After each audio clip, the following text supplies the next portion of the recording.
Hey, Mim. Hiya. Can you hear the chips in my mouth? I can. Oh, God. Sorry to all the listeners.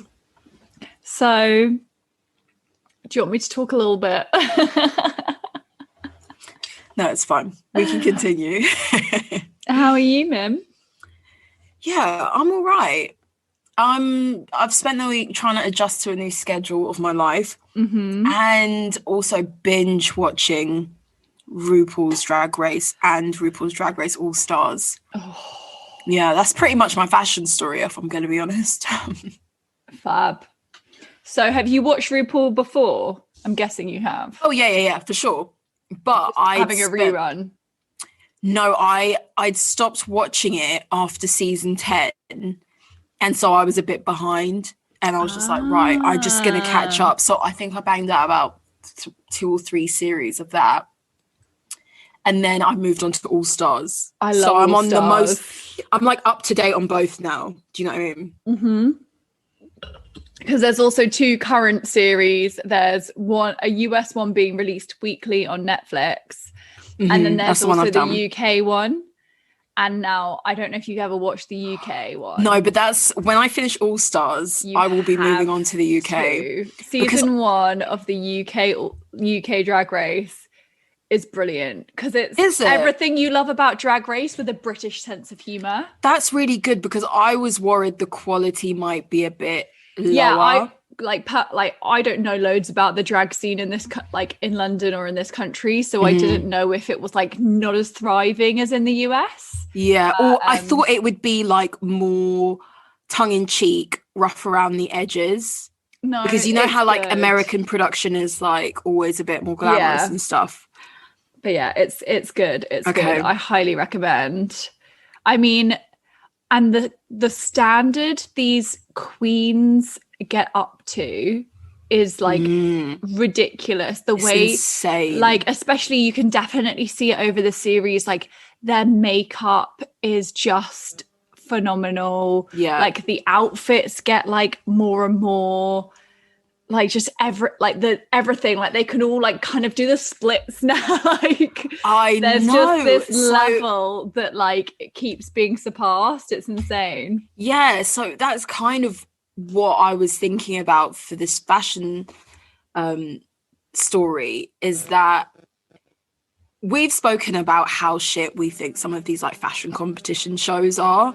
Yeah. But what's great about Drag Race is that most of these queens can sew and create garments which are amazing. Okay, it's nothing you're going to go down the high street in, or it's not for everyday living, but they can create these fantasy or fantastical outfits in like a day, and they look impeccable. And oh my God, just the standard of fashion, looks, attention to detail, references to pop culture and past eras is incredible. Yeah, for sure. And like, so it's almost like Project Runway meets America's Next Top Model meets like a dancing sort of, I don't know, singing competition. Dance, Like it is just, it all rolled into one, but with such good humor. And like the drag scene is serious, but they have such a light-hearted approach as well. And also like they're making clothes for a body shape that's not their own. And I don't know if like that just fascinates, like, because it's one thing of like knowing the shape of your body, but like they can choose bigger boobs if they want. They can choose their padding for that day. Oh my God, I didn't even think of how. So I'm like, how does that work? I guess they just choose a silhouette and stick with it, but yeah, and also you have busts, don't you, that you work off of, and you can pull them in and expand them out and things. But yeah, you are right. Like for a body that is ever changing, even more so than the regular woman's body. Yeah, exactly. It's like some of the contestants choose that, you know, oh, I want to be flat-chested one week on the runway on the main stage, and then the next week they are like busty, thick thighs, saving lives. big booties and like tits and ass and everything. It's just amazing. And it's such tough competition. Like I could never. I couldn't. Like I'd be out the first week. The girls, they have a lot to do, and I think it's another thing to like add on top of all the other like contestant programs. They have to be funny and really quick-witted. Like that's actually one of like the most important things. Is their humor and how much they can give it out and take it and all of that stuff. You have to be so well-rounded. And not only that, I think it's one of the last examples of a competition reality TV show that doesn't rely on a sob story. Like a lot of these like queens do have tragic stories in their past, but not necessarily all of them. And it's not reliant on that. Anyway, we could talk about that. Yeah, no, that's true. Like there isn't that little X factor sort of before the audition like sob story to kind of like get you in. You like the queens, and then it sort of maybe gets revealed later on like that they've had some hardships, and it's like it doesn't let them be defined by that. And it's if they choose to share that. Oh, I love Drag Race. Anyway, it's just amazing. Anyway, I absolutely love RuPaul as well, and his relationship with Michelle Visage. I think Michelle Visage, her looks are amazing. She's got such looks, and you know what, she can make fun of herself, and oh my god, what is the guy's name? Carson Kressley. No, Matthews. Maybe it's Carson Kressley. Is he like, is it Queer Eye for the Straight Guy dude, blonde one? No, it's Matthews. I love him like beyond belief. Love him. He's so cute. His suits are always just so amazing. His hair has always got like it must be trimmed every day. Like he's like that length always. He's like an 8-year-old boy. I just love him so much. He's fab. Anyway, what is your fashion story? So my fashion story is I had no idea that this film was coming out, but Kristen Stewart is due to play Princess Di. Kristen Stewart's that Twilight girl who just always looks like she's got a bad smell under her nose. Like, crack a smile. Actually, I'm not going to say that because I hate when people, especially men, go, so you should smile more. Why don't you smile? She does look miserable. But she's kind of just like, she's made a career for herself of just pulling faces in films. I think you do need to, and we're not coming from a sexist position, but like you do need to enjoy life, and I don't think she does. Well, no, but it's also like have a range. But so she, as an actress, definitely. So she's playing Princess Di, and I have a few feelings about that. A, she's not British. So yeah, she isn't. You know what? I forget that. So I'm going to be really interested to see how she pulls that off. The accent. Yeah, and like the girl who did it on The Crown really recently smashed it. But she's British. Yeah, of course. But like the photo that they've released for this film of Kristen playing Diana, I thought it was the girl from The Crown who also looks so much like Diana, and we'll post it on our Instagram. But it's spooky, it's eerie, because I would never say that Kristen Stewart looks like Diana. And I am forever amazed how they transform an actor to become a character that you would never actually think they look like. And it's only really subtly, like even on The Theory of Everything, how they made Eddie Redmayne. Oh, that was brilliant. But like, actually he looks nothing like Stephen Hawking, but like just small subtle like I just love. You know what, I think it depends on the role, because Eddie Redmayne, he played a not character, but a person who's incredibly famous, but we really know him in his later years. We recognize the image of him as an older man, and for most of that film he played Hawkins in his younger years, so we don't really have much reference of that. All we can really play to or recognize is that he played having his condition brilliantly. But then, like, with Princess Di, it's different because we all remember, and we're not that old, but we all remember Princess Di in her, like, peak, and we know what she looked like. Are on the internet to be found. Exactly. Like, and you're coming. I went in a little Princess Di like dive through like a month or so ago. So like the interviews are there to be found. So I guess that helps emulate. But Americans are notoriously bad at this. Could go. This is not necessarily going to be a success. And like, actually, what's her name? Naomi Watts. Do you know who that is? Yeah. He played Princess Di in a film, and she was okay. But like, this is like a national treasure. And I think also coming off the back of The Crown, which as a show is incredibly popular, and then having a successful representation of, hands down, one of our most fashion forward royals, beloved royals, coming off a really successful representation of Princess Di. I mean, will people have time for Kristen Stewart's representation? I don't know. And like you said, they've got to nail the fashion, because the crown did a really good job.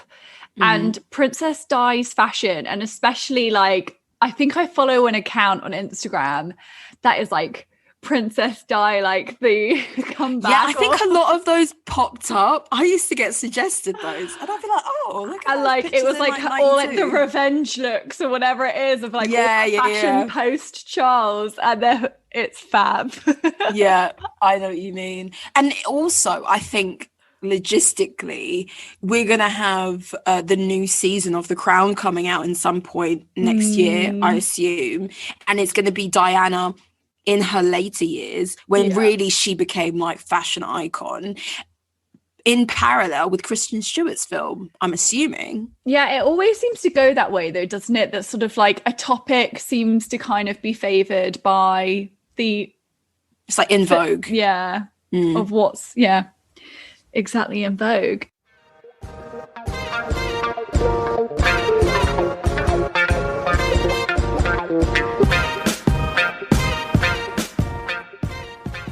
We interrupt this broadcast to remind you, go follow us on Instagram, StyleOverSubstancePod. Shoot us an email, styleoversubstancepeak@gmail.com. Find us on YouTube, find us on Twitter. We've got all the links on our Instagram. You know what to do.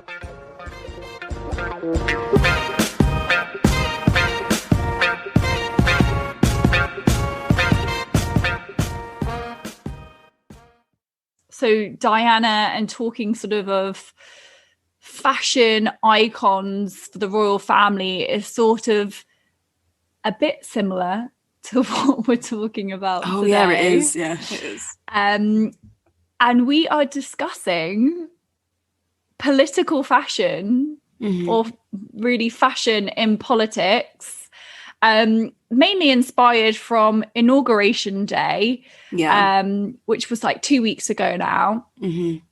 But the looks from that are still right in my mind. Right in your frontal lobe. I mean, a special mention has to go to Michelle. And then, hang on, I'm going to get this girl's name right. The poet laureate. Her name is Amanda Gorman. Yeah, that was a good one. The yellow and the red. And the white shirt. Yeah. And just the fact that she smashed it anyway, but she had I think it was like a bedazzled red face mask. And there was a lot of face mask coordination, and I respected that effort. Yeah, but you know what? I will say there wasn't enough face mask coordination. And we got a lot of cheap black ones. Yeah. And I just thought, really? Yeah. I think Michelle wore a black one. I don't think she wore a custom, but I don't think it was the cheap, like, I think there was a lot of like, you know, the blue medical ones that float around. There's a black version of that. And a lot of those were on show. I think hers was maybe material, but... Dr. Biden, really, she she did her thing when it came to the suit mask coordination. And I respect she that. Looked great. And actually, I was looking back, obviously, in preparation for this episode on like past First Lady looks. And Melania, the 4 years prior, wore like a Tiffany blue. And so she did. I would have actually maybe shied away from that color, wearing blue, because even though it was a deeper like teal, I would have shied away from that. So that was quite an interesting color choice that she made there, but she looked really beautiful.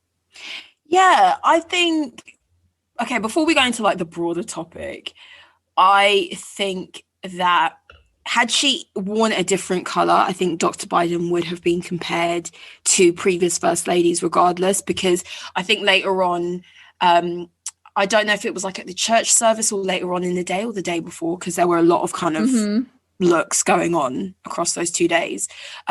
She wore this wrap coat, which was this deep purple. Yeah. And she was compared to Jackie Kennedy, on her husband's election day when he actually won the vote. And she wore a purple coat. And in my opinion, there is no correlation between the two. It's just looks. the color. It is just the color. Yeah. So I think in the sphere of politics and fashion as it pertains to women, because really and truly it never really revolves around the men. But for the sake of today's episode, in regards to the women, I think that your fashion, whether you want it to be or not, is always going to be a topic of discussion. Yeah. And I think you just fall victim to succumbing to, okay, I have to look good and I have to wear something that either says something or makes me look amazing. Yeah, I think you're just going to get compared to other women who have come before you when you're the first lady. And especially when you're like the first Black/South Asian / Caribbean vice president. Yeah. Do you know what I mean? Yeah, definitely. And also, I just think, unfortunately, that's kind of what happens to women. We get compared to one another, and especially put under a microscope in that sense of like, you know, you're either too fashion, like sort of forward, like there's a real line you've got to hit, I think, in politics, and especially in American politics. I think in this country, we tend to be less bogged down by stuff like that. Like, I was looking at some old photos of Theresa May, and I know she was quite into her fashion, but I would never sort of like put her on the level of the outfits and that kind of a presentation. I think you've brought up such an important point, because we're so much more about the politics in this country. But it's so easy to say that, but we're not, because Theresa May was a prime minister, so was Margaret Thatcher, and they wore their thing and whatever, and we can comment on that. But what we do in this country is we focus on the royals. Yeah, that's true. Our head of state. And we have to remember that the president of the United States is the head of state and the head of government and the head of the armed forces. And the Queen and her lineage and actually parallel with the president. And we focus so much on Kate Middleton, Meghan Markle, Kate Middleton's sister's butt at the wedding, and everyone who comes before and after them. That's so true. And maybe we should do another episode on royal fashion. Yeah. Because first of all, little Miss Queenie can pull off every colour under the sun. I want like a chart of like she wears every colour in the rainbow. You know? That reminds me of something else you actually said. In that about drawing this thin line between being political and about your fashion, but also being good looking. And I think that in most cases, I would just be like, girl, wear what you want to wear. People are going to talk about how you look regardless. For sure. But the thing is that's so specific about politics, especially when we do talk about American politics, is that it's the cult of the the cult of the personality in America, and your personality as a politician carries so much, and the semantics of what you wear is so important. I don't know if you remember this, but when it was Biden, I was going to combine Obama and Biden for a second. Well, they were together, so. They were. Okay, Biden administration. And Barack wore a cream suit and people went ape shit, especially Republicans. They were like, how can you wear a cream suits in the summer? Revolutionary. I know. I think, you know what, and that's a difficult thing of like, it's like, I'm a huge fan of the Obamas, but equally I know that there's a lot of not backlash, but like Obama didn't achieve what he set out to achieve in a lot of respects. Like he had much higher hopes for the healthcare he wanted to do, and he actually had a lot of like there was a recession and financial trouble. There were other things to combat that kind of stood in his way of achieving everything he wanted. So you could say like that's a real negative to his presidency. But the likable factor of that man and Michelle, far like say what, like I don't even care, because I'm not American, but like as people, as role models, they did a lot for the country. So that's so true with what you said. And it's funny that actually the takeaway from Biden's inauguration, I didn't really get a single photo on my Instagram feed of Biden himself. No. I got Kamala Harris because she made history with being the first female, and her different ethnicities, like you said, be like as a whole becoming a really powerful statement for diversity and women in American government. There was a lot of pictures of Amanda and primarily Bernie. Oh God, yeah. So like actually the takeaway was not we have a new president in this world. It was this is like the clickable clickbait or what stood out on telly culture. And I think you're right in that I didn't get any Biden on my timeline either. And that was a thought I had in preparing for this episode, was that fashion can be, when it wants to be, very political. And we'll kind of go into that a bit more. Yeah. But it's also an excuse for us to ignore the politics and ignore the person and what they stand for. And we can focus on the trivial, which can also be fashion. It can be very trivial. It doesn't really matter in the grand scope of things, but it can play both sides. And I think that that's fashion's purpose when we come to talking about the First Lady. Okay, they aren't an elected official, and they redecorate the like rose garden in the White House every 4 years or whatever. And they have like campaigns, and I'm not knocking them for people, but they're not political figures. No, they are, let's say, they're statesmen in that sense, that we can just talk about their fashion because it's a nice distraction from the heavier topics. And I think that's kind of why people focus so much on clothing sometimes. It's a way for people to enter politics or think about it, but not really have to think about it too tough. Yeah, it definitely makes sort of, you don't have to be political to enjoy the fashion around the women in it. I'm mainly talking about women because men's suits are men's suits in this. Like, I wouldn't necessarily say that there are many suits where I'd be like, oof, that's a really nice fitted, like well-tailored suit, where I'm like, you've got that going on for you.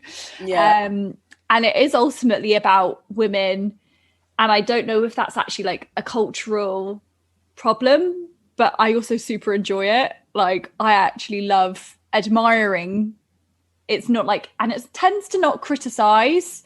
It is normally look at how nice the first lady looks. It tends to be like that. I mean, they've got a team of stylists and all of that. And actually, I'm going to say, especially following the looks that were around on Inauguration Day, one of the huge trends at the moment that we keep seeing is like a monotone or like a one color outfit. And politics has had that for a really long time. Yeah. And actually, like, that's quite interesting because we saw a lot of that on Inauguration Day. But actually, when I've looked back in like past photos and things like that, it's a fail-safe way to look smart and to look really put together. And these women have been doing that for much longer than like our everyday style kind of has, I would say. Yeah, 100%. I think that back onto your previous point about men and their suits and how they're all just, bog standard. I think if you think back to even a few years ago when we saw men on like going to the Oscars and going to award shows, they just used to wear bog standard suits. And it's only recently how we've seen men in like the music industry and things like try to be a bit more daring with their fashion and push the boat out. And who knows, in 10, 15, 20 years, I don't know, maybe men really in politics. That would be really cool. I mean, I'm not even talking about outlandish things. They could wear just like a herring jacket or a herringbone suit. Or do you know what? They're still very traditional options, but I think they just shy away from that. They don't want to get judged on what sort of fabric they wear. So I think that's something. But in regards to women's suits and just wearing like this one color, you're right. You can really easily look so smart and put together and polished when you do that. I want to talk about Melania Trump a little bit. So one of my first feelings about Melania Trump, I actually looked back on her fashion and she dressed so nicely. And I know she didn't have lots of state occasions. She kind of really didn't, that I'm aware of, too much as a first lady. And like, good for her. I hope she's filing for divorce as we speak. But she also looks really nice because she's a beautiful lady. She's got a lovely little petite figure that lends itself to basically being a coat hanger for any outfit. But she had a really classy, classic, a lot of the time quite Jackie O inspired fashion. And her like Leavers Day, last day outfit, she looked beautiful. And actually her Inauguration Day outfit when Trump came in was stunning. Yeah, the blue one. Yeah, it was. That's the thing, because as you mentioned before, there are a lot of designers who did not want to participate in the Trump administration, did not want to design or style Melania because they just did not agree with the policies. And I respect that. Yeah. I think that as a whole, don't get me wrong, it's not across the board, but the fashion industry presents itself as quite liberal and quite Democrat leaning in the American sense. And so, that Melania Trump was just almost like bad press. It would just give your label bad press. Yeah. I don't agree with her husband's politics on any shape or form. And I think that she's complicit in it. Having said that, I think she was the best dressed. And I used to see her stuff and be like, I would wear that. If I had somewhere to go, I would wear that. It was modern, but she always looked smart. And I think that when you think about like Hillary Clinton and you think about Michelle Obama, they looked good. They look good. I'm not saying they don't, but it was like an old lady's version. Whereas actually, Melania was when always, you see Michelle's look from Obama's initial inauguration. Yeah, that was like light years ago. it looks very 90s and it wasn't. Yeah. It's quite like the picture of the two of them, because they look so young. They actually look straight out of like a 90s photo. Because it's the color that she's wearing. And I'm sure at the time it was quite like maybe a good color to wear. But it was like this kind of very muted olive green sort of color. And actually what she wore a few weeks ago was like 10 times more sensational. Yeah. I know fashion evolves, like don't get me wrong, like I don't stand by my fashion choices from like 12 or like how long would it have been? It was about 12 years ago, because it's it's like I don't stand by that, so like good for her. But you're right, Melania had a very modern I think she's young, but so was Michelle. But everything was a bit more like tight on Melania. Do you get that? And she used to wear these like Louboutins every day. So I think Michelle was much more like, her heels were a more respectable, I'm wearing these all day size. And also she's tall. And she's really tall, and she's quite like, she's maybe more pear-shaped as well. And like she always used to sort of dress with like a pantsuit or something that kind of maybe didn't cling to her hips or her legs. Whereas like Melania is just like a UK size 6 up and down, I'm sure.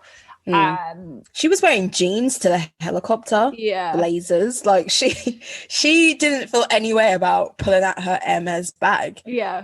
And I think that is important to remember that Michelle Obama came into the White House as the first Black family. Yeah, there was a lot America. More judgment for her, and she made a lot of conscious decisions to like completely wear American designers. But also a huge problem we do have in the fashion industry, and I 100% think we should talk about this in a different episode, because I actually saw Blake Lively was posting something on her Instagram about fashion looks she wore just after giving birth, like when she was returning a bit to work, but still had some baby weight. Blake?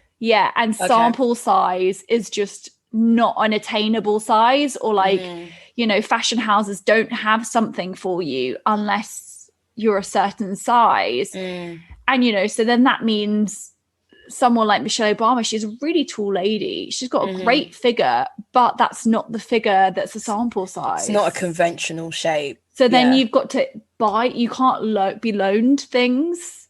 And you've got to buy and invest in things. Whereas like, I know there was a difficulty with Melania for sure, because people did not necessarily want to be seen endorsing that, but she would like Trump had different politics. The things she could have worn and the fact that she's had limitations and still looked that good, I really take my hat off to her stylist or her or whoever is sort of behind it, for sure. I think with Michelle, what we saw is that she left the White House. They laid low for a bit, you know, circa Obama on that speedboat, doing like water gliding and whatnot in Hawaii. They had a break. Then they announced they were writing books. And when she went on her book tour, that was her coming of age. Oh my God. That was her moment. She was no longer like attached to the White House or even really attached to her husband. And then her coming back to the White House on this inauguration day for her personal friend, Biden. But also her and George Bush love each other. I know. I didn't realise that they're seat partners. I don't know what George Bush has done, but he's done the most. He have a spin doctor or something? Because George Bush left the White House like the most hated man of America and came back as like, oh, it's just George. He just paints. It's George. But that was her moment to come back into the White House and be like, no, I have to like pull out all the stops and look amazing. But she also didn't like try and steal attention. It was still like, you know, there's also a problem of like, it wasn't a look at me outfit. Like had she walked out in like what Lady J-Lo Gaga wore, Scarprelli.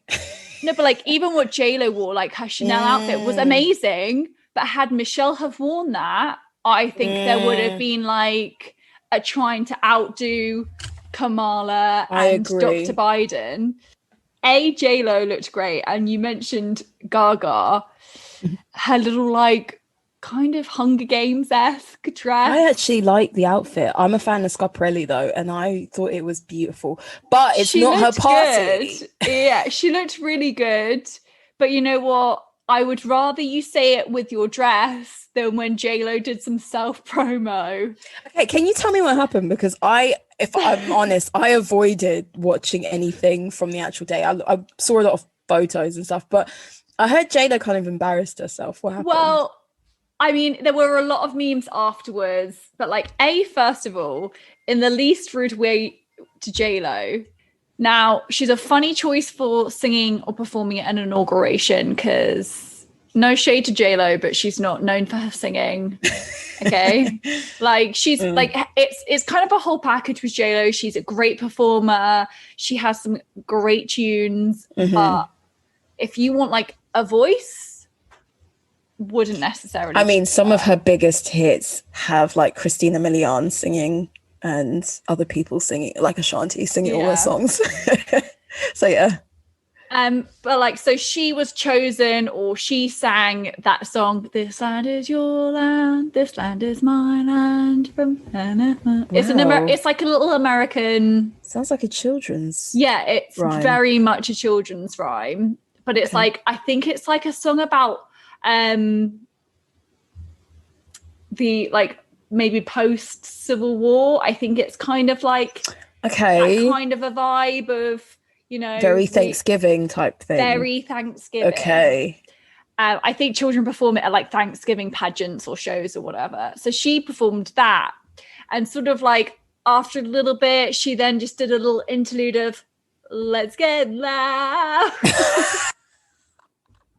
And I literally died because, oh my God. First of all, this is not the Super Bowl halftime show. Was the crowd getting loud though?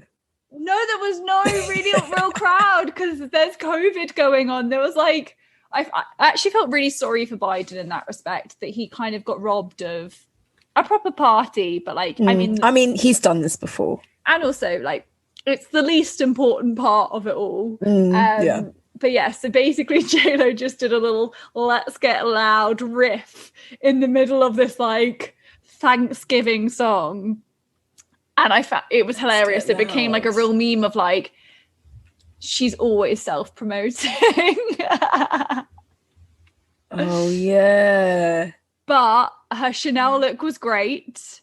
I think she looked great. Yeah. You know when there's a difference between would I wear the outfit? No, but does she look good in it? She looked good. Yeah. And it was also kind of like, it was sophisticated and it was kind of right for the occasion. Yeah. And I don't really feel any way about what Hillary wore. Or even, what's her name? Thingy Bush. Oh, what's her name? Barbara Bush. No, that's his mum. Definitely not. Laura Bush. You're right. Yeah, I didn't feel any way about what they wore. Yeah, remind me, Hillary must have been wearing trousers. Oh, for sure. And so on the mention of Hillary, I do want to ask you your favorite sort of past or even current first lady and fashion choices. Okay. But I have noticed this thing with Hillary in my research, and the amount of photos we'll be posting, guys, this week on Instagram will be plentiful. So you can tell us and you can maybe vote for your favorite like first lady fashion wise. But Hillary loves a high neck. Like a high neck shirt? Like she does not like deviate past like a round neck. Like there's no V-neck with her. No. She loves a polo, and actually she had a polo neck on, but like even for when she was younger and Bill was president, she was always rocking a polo. Like, you know, that reminds me of me because I don't like V-necks on me. Oh, I don't think V-necks are flattering on many people. No, I think you have to have like good boobies. But I also think you have to have quite small boobs because I have small boobs, and trust me, it's like nothing going on, like when you have a V-neck. I've got like a V-neck t-shirt on, and yeah, because you can do that, because no, it doesn't look nice. I look really like, it's not the right, I think with a V-neck it needs to be the right cut of V. Like there's a lot more can kind of potentially go wrong, and it can either be too busty or not busty enough. See, I think a crew neck is my friend, and I think it helps to balance out my proportions and whatnot. It's like, it's the science of a top, isn't it? The science of a t-shirt. But and don't get me wrong, I totally understand why she would cover up, because there's like, I don't even know if she's particularly busty, but like she's definitely curvy, but she's like quite short. You can't go wrong with covering up. Like you can't be shamed or, oh, is that a bit revealing? Or like there can't be that. But also like when she was a bit younger, like she still has a great figure for a lady of her age, and she's kind of short and curvy, and she has a really good figure. She loves a pantsuit. But yeah, she just kind of always covered up, and I wonder if she's got like a complex about her décolletage. I think that Hillary knows what suits her, what she's comfortable in. She has been in politics for a very long time, regardless of your position on her politics and her as a person. But she worked in Obama's administration as not head of state, something of state, you know, that Secretary of State. Yeah. I'm currently listening to his book. And she has just been in this, you know, she's had a high-powered job for a very long time. And I think that, you know, when we talk about Steve Jobs of the world and his polo neck, and he only ever wear black because he had other more important things to think about, I do think that you get to a stage in life where you're like, I'm just going to have the same thing in multiple colors, in multiple iterations, but pretty much the same thing, to make it easy for me to get dressed in the morning, and I don't have to think about it, and I know I'll always look good. And I think that that's been Hillary's approach, because she does that, as you say, like the pants, trouser suit thing. That's also very monochromatic, isn't it? Like, she's always dressed very monochromatic. Very fashion forward, Hillary. Good for you. But yes, but she's definitely not my favorite first lady in fashion. Who would be yours? Oh my god, why did I not think of this? Okay, hold on, I've made a list of people. Let me think. Or woman in fashion doesn't have to be American first lady, it could be anybody on the political scene. Do you want me to go first? Yeah, you go, because this is such a difficult question. I think mine is Jackie O, only because I just love the era that she also became first lady. I love 60s fashion. And I love that actually she was very involved in designing what she wore. And I think it's had a lasting impression, like you said before. Dr. Biden got compared to her. And Melania's inauguration day for Trump, she got compared to her. Like Jackie O is definitely like the one, not the one to beat, but she sets the precedent. She was really young at the time. She was really beautiful. She was like in her own right, very much like a Michelle. She had like a fan base on her own right, not because of being like her husband's wife. It was because she was a fashion icon. She was young and beautiful, and so I think her. I will say there's not loads of sort of back catalogue photos. Like obviously compared to now, we get a photo of them every single day of their lives. But yeah, I have a lot of time for Jackie O. Yeah, I completely understand that, and I think that I also enjoy the nostalgia of fashion as well. So she gets brownie points extra for that. I really don't know. Honestly, I think I might have to get back to you on that one. And then I would say a close second for me for sure is Michelle. I think that she just kind of broke a few barriers of not wearing just the typical first lady stuff, you know, like a Laura Bush and a few before that just kind of probably just wore very ladylike, you know, stereotypical things. And Michelle always looked really feminine, but she did wear like some wide leg trousers from time to time, and like she definitely played with color. And do you remember when she had her arms out? And also that was a big scandal. I mean, she actually got berated quite a lot in the press for her clothing and stuff like that. But I personally always thought she looked really great. And, you know, I think that maybe but the fashion industry's bias towards Democrats allows us to kind of enjoy and give accolades and their flowers to Democrat first ladies and women of that party, whereas probably they don't give as much airtime to Republican women. I don't know. That's just kind of like what I see.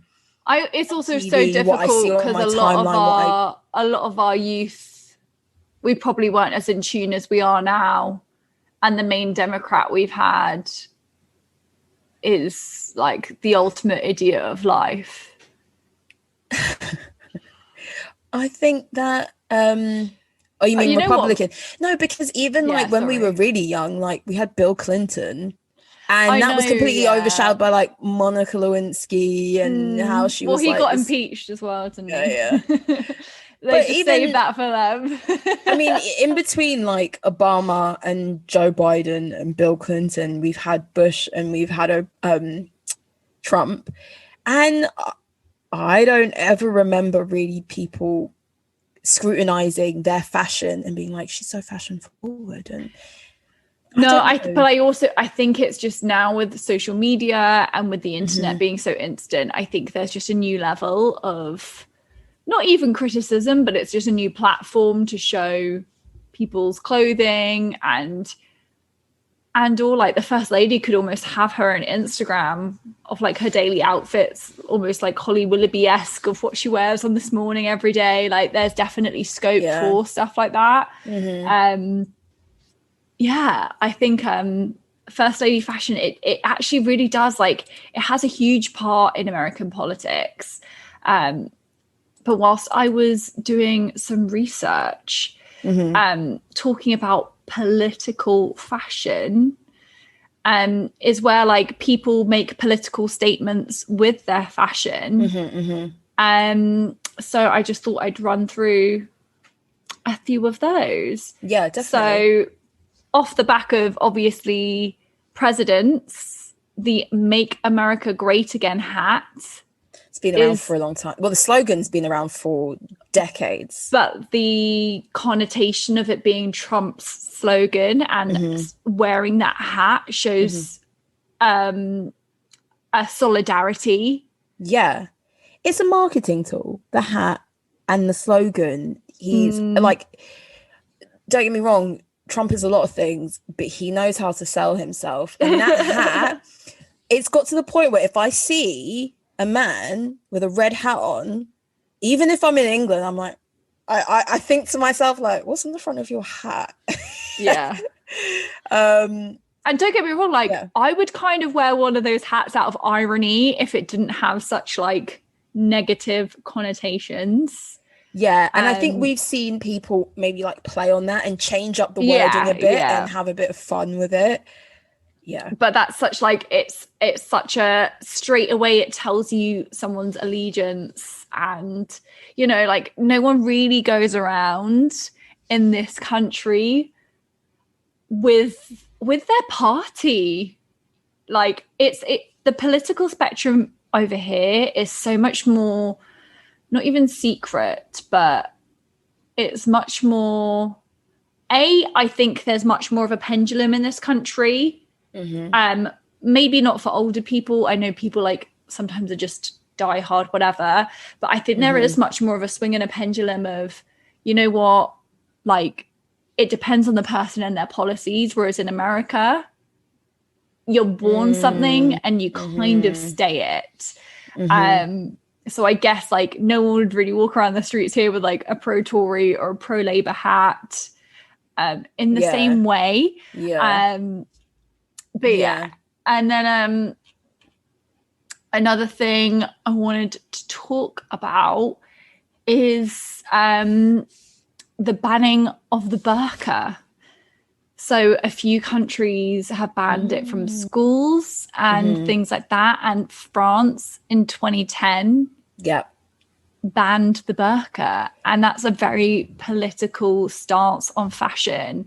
And I actually remember in our school, there was one girl allowed to wear trousers. And like, I guess she was like a few steps away from her family, obviously weren't believing in needing to wear a burqa. But had she have worn one, I don't think any of us would have blinked twice. No, but then in context for France, they have a kind of a blanket rule of separating church and state and wearing a cross and things like that. Of like cross religious divide. I think there's a reason that unfortunately France suffers a lot with terrorist attacks. Like it's the diversity that France has and also the stance they tried to take with dividing like religion and state. And also look, a lot of people will argue that like you're not in this country now or whatever it is, but you also just have to respect people's faiths. And it's a big difference of someone being told they have to wear one and wanting to, you know, like a lot of women are forced burqa upon themselves. But also a lot of women believe in wearing one for the reasons of wearing one. It's so tricky when it comes to creating laws on how people treat their own bodies and what they do to their own bodies and what they put on their own bodies. It's so tricky.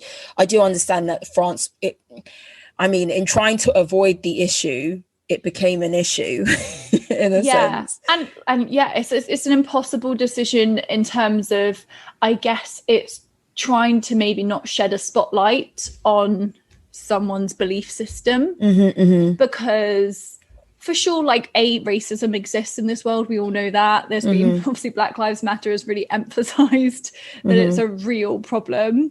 But also in like the Muslim community, there's just like this association with if you show outwardly, then like you get flagged as a terrorist. I mean, definitely that as we were growing up, that was major because it was like war in Iraq, 9/11, all of that. Look, I've worked with people who weren't racist, but definitely did associate, if somebody looks a bit like something, I might be inclined to get off my bus. And of course that is racial stereotyping and there's an element of racism in that. But it's also like this thing of, we have to stop identifying like the two as the same. So I actually reckon that was probably France's mission was to not do that. But I guess religion and politics are very different, but people show their beliefs with also the way they dress. Like Jewish people will wear either a yarmulke or if you're an Orthodox Jew, like you totally have a uniform. I mean, in American US Congress, there is Ilhan Omar, and I believe she wears a headscarf and she is Muslim. And so, that is definitely another thing where fashion meets politics in that sense. That we talked a lot about like the style that these various women wear on special occasions and for state events and things. But the designer that you choose to wear is a political statement. So, for example, this inauguration, we saw Michelle Obama wear an African-American designer called Sergio Hudson. Kamala Harris also wore Sergio Hudson, Christopher John Rogers, who's also another African-American designer. And she wore a Pierre Moss coat, and he is like African-American Haitian. I think that was the night before the inauguration. So, and when I say go out of your way, because they are not like the Chanels and the Gucci's of the world, you have to make a conscious decision that like, I'm going to choose these independent, fairly small designers or brands to wear for the biggest event of my life. And that says something in itself. Oh, that's a huge political statement, because those names aren't on the top of your lips. And like in fashion, it's a real shame that there's kind of like maybe I'm ballparking 20 fashion houses that like everybody in the world probably knows. Even if they're not in tune with fashion. And then kind of course, there's maybe like a core group, maybe like 100? Everyone knows a Dolce and Gabbana of yeah, and then maybe if you're in tune with fashion, you then would know like a Sharia Pelli, and you would know like but like you would know kind of the subgroups. And then there's so many fashion houses out there, and you really have to be like a fashion girl to know a Pierre Moss or like and I think Christopher John Rogers. I think that's a real statement, because like the world is making history with this. I think this is the difficult thing, that America is kind of like the leader of the free world, however frustrating that might be. Yeah, I hate that phrase. But you know, like they kind of just, they're such a big economy that they have such an influence. And so them being an example for the rest of the world. So it's such an important thing, I think, to really highlight what an important thing it is for like you're representing to be there, to represent a not well-known designer and shed light on Black fashion, which is for sure something that needs to be like brought to the forefront. How many fashion houses are French, Italian, like they're white? And yes, we have some Japanese designers who are kind of up there too, but there needs to be more diversity in our like big fashion houses. So I think that's really cool that they've done that.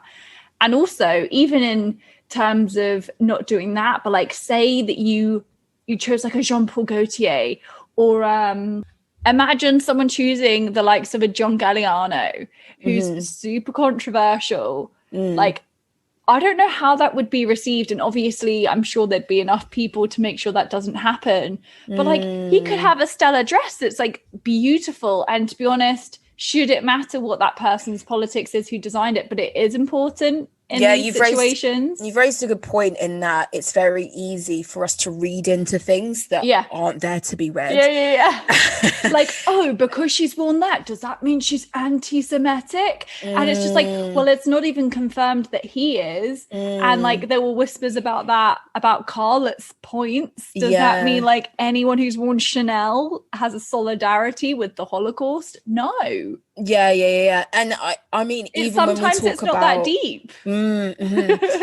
And when we talk about the fact that Kamala Harris and Dr. Biden wore purple, it's like, are they bringing together the Democrats and the Republicans because together it makes purple? And I know that purple can be seen as an enmeshment of the two colors, but purple is also historically a very regal, expensive color. So that could be it. Who knows? It could just be a nice color. Or you know what? Exactly. Maybe she's been color charted and that's on her color chart. You know? Oh my god, that's the most 90s thing I've heard you say. I remember my mum telling me like, oh, like this is like apparently in my color palette, and I was like, I think my mum had that as well. Yeah, color charts were all the rage. But you know what? Some colors don't suit me, but we live and learn. Yeah. Do you have any more on your list of things that are political and fashion related? A lot of sort of celebrities have either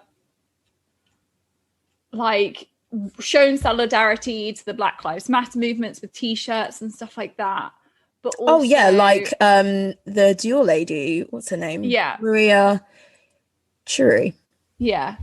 And so like there's that kind of a political statement where people would maybe have "I can't breathe" or that kind of a thing on their t-shirt, but also just like I think it was Nicki Minaj and Amber Rose who showed up at like the VMAs wearing just these like, I think one was in a tight dress and one was in a cat suit, with just words of like ugly words they've been called, like whore. God, slut. yes, back when they were like friends and they were, it was yes, I remember I think that. it was quite post Kanye with Amber Rose, very close after that.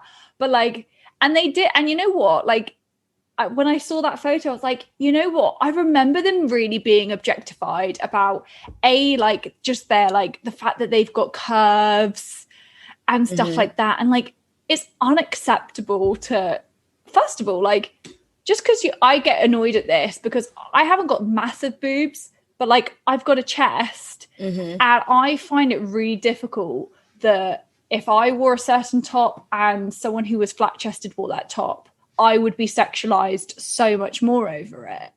And I really find that frustrating. I think it works both ways though. For sure.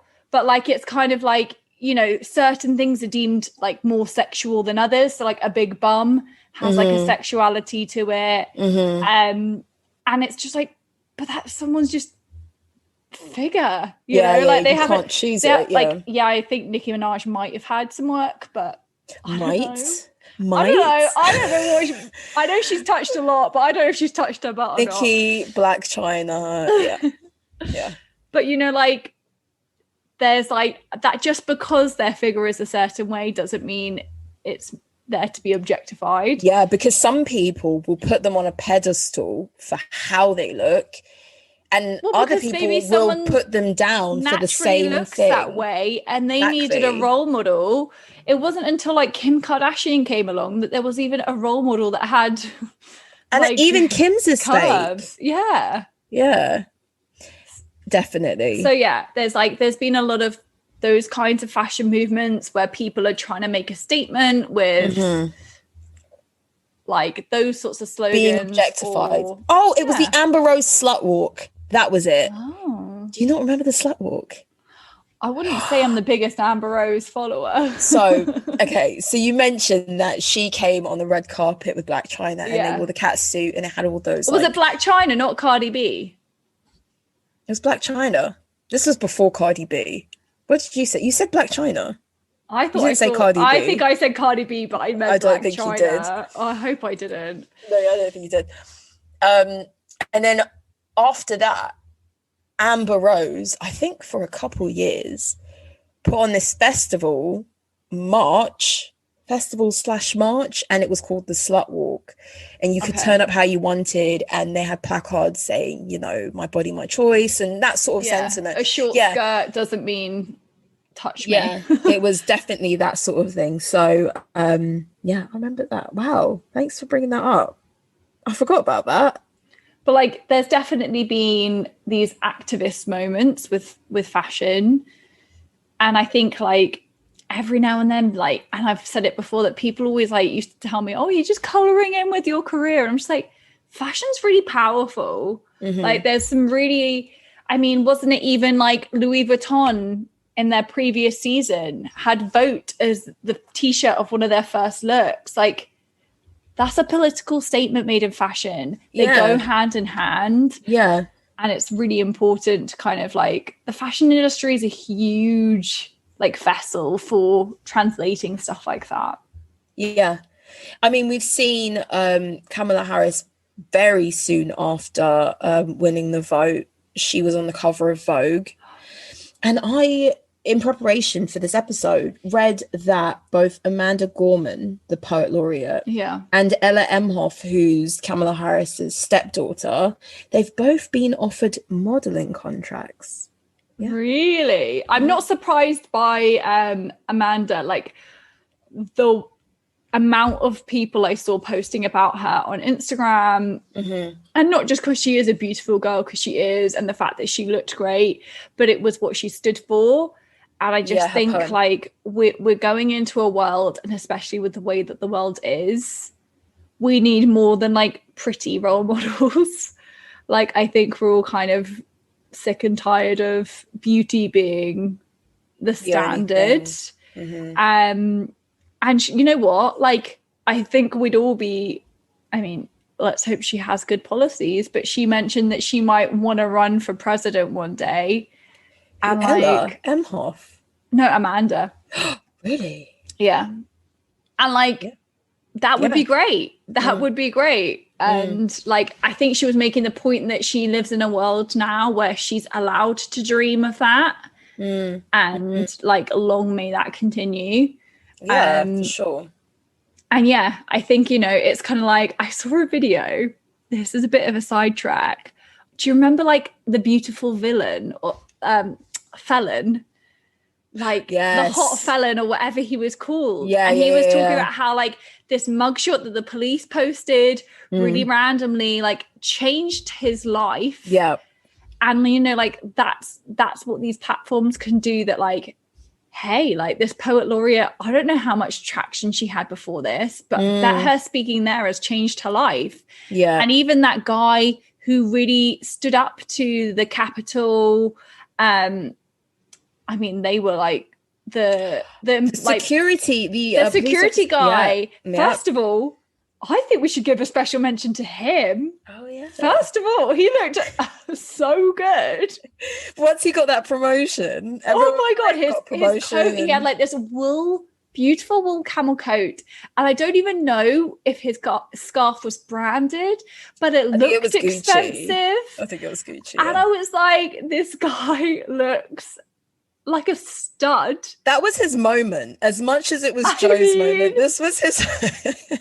And so this was a policeman who was one of the few, I don't want to like cuss the policeman in the Capitol, but he was one of the few pictured to be really standing up to the rebels in the Capitol 2 weeks prior to the inauguration when there was that stampede on the Capitol.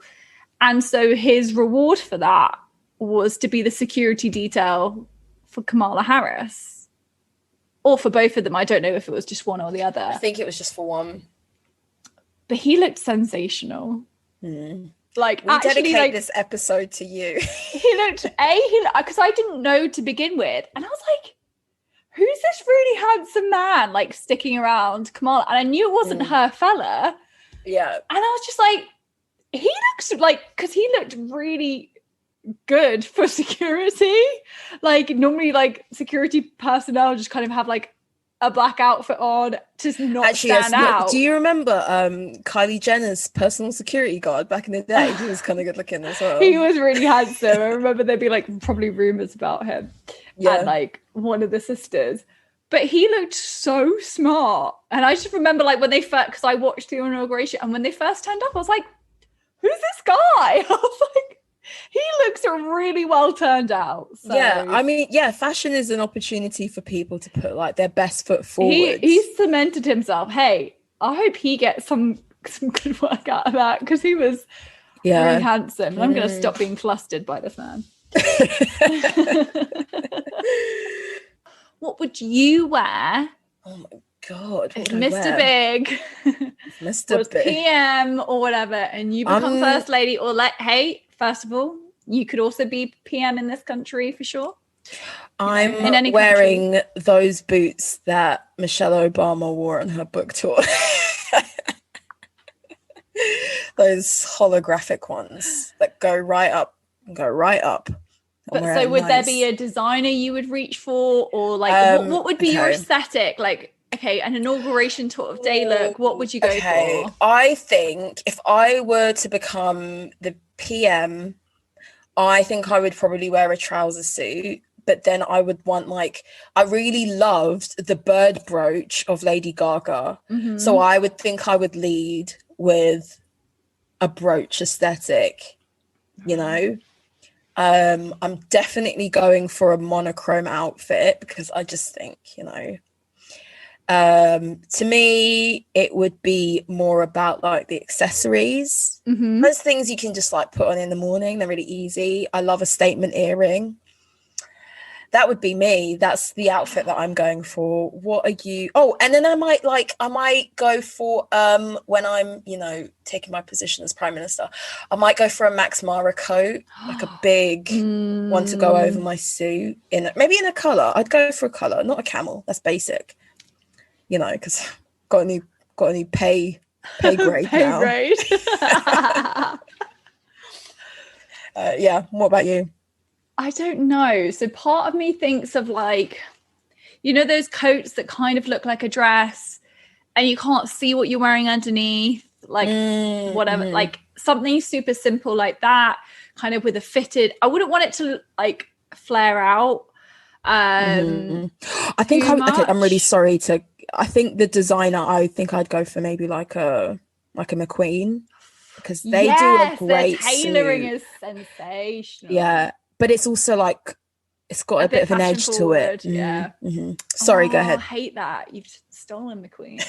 I don't really know designer, but I think for a fail safe, I would maybe kind of go for something a bit like that. And like you said, I think brooches or even just a statement shoe. I kind of really like the idea of like quite a classic looking sort of coat dress. And then like some snazzy shoes, because like they don't always like pan like the whole body, but like we know they're there. So maybe something a bit like that would be my vibe. Do you know a shoe designer that you have your eye on for your inauguration? For my inauguration, I don't know that I do. It would maybe be like, I don't know, say if I don't even know colours, but it would be like having like a punchy red shoe or like, something a bit like that. Yeah. Just as a little pop of colour for something, or like from like, if it was like a baby blue outfit, it would be like a bright cobalt blue shoe. I don't know. Oh, I like that. You do the colour clash. Yeah, it's like a colour clash, but with the shoe.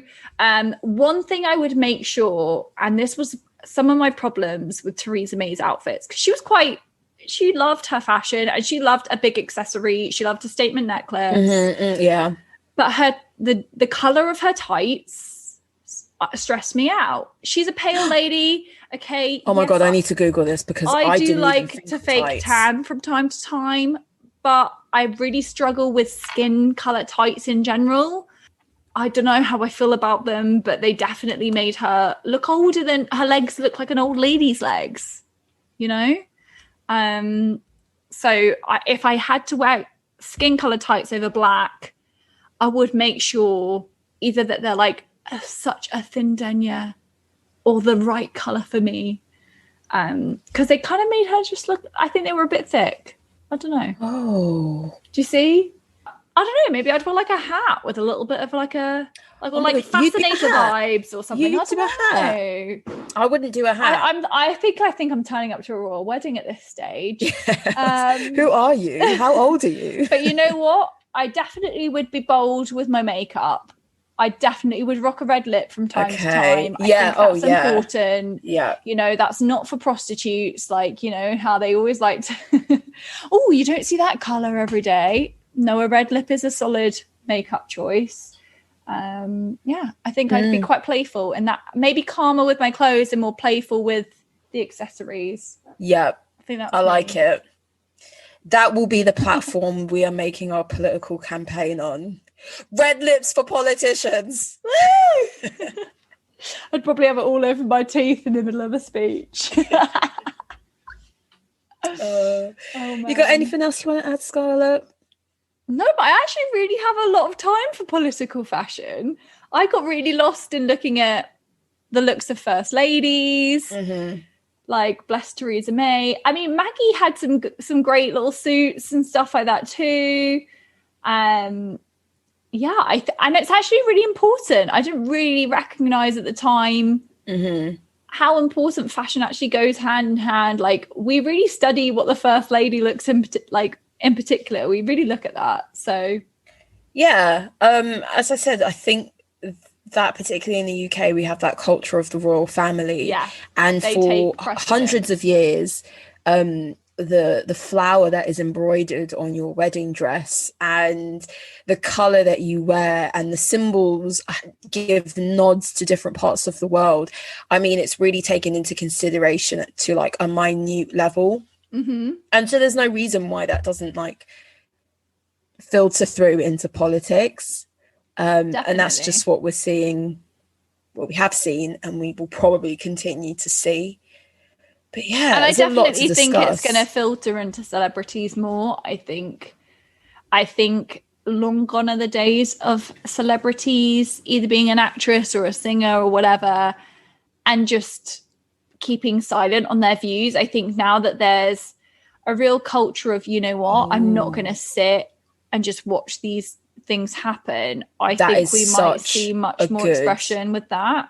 That's such a good topic. We could probably do about, you know, voting with your money when it comes to fashion and clothing and things like that. Yeah, I agree. Anyway, guys, that's the end of our podcast. Thanks again for listening. We hope you really enjoyed this. We're going to be posting all, like, we have 100 images of things that we'll be sharing to kind of continue the conversation. But again, thanks for listening to Style Over Substance. I've